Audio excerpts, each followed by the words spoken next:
Alright, we are back here at Place Marie off of North Queen Street here in Lancaster. And we're going to see how this Dover elevator is doing in 2024. Oh wow, look at this. The entire cabin in this elevator has been completely renovated to make it look like the elevators at the Griest Building. But the question is, how does it run? Go up to 4.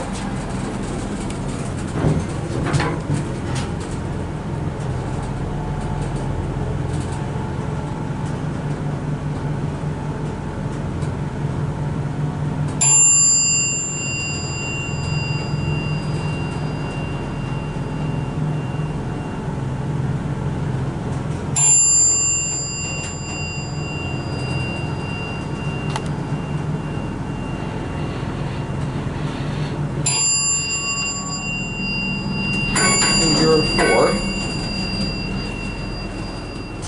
Also, this floor is completely vacant and abandoned. There's your man-powered elevator. Alright, we'll let it close. We'll get our cab door up here. Again, the cab looks the same as the elevators over the Griest Building. It's been completely renovated since my last take back in 2022. It used to have all green walls. They did a pretty good job with this cab. They kept the original Dover fixtures. Again, these are your buttons, traditional buttons. It's got no phone. Directory there. And there's your Dover nameplate. Capacity is 1,500 pounds, 10 passengers. And there's your floor indicator, which is completely burned out except 3. Alright, let's take it back down to 1. We'll end the video.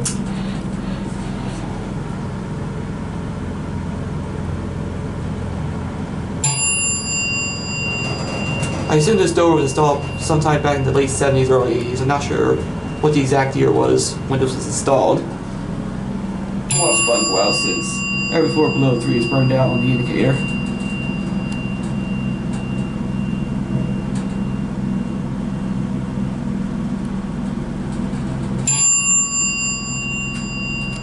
And here are 1. Still runs the same as I remember back in 2022. Alright, now we're checking on the Dover elevator here at Place Marie in Lancaster. And that will be it.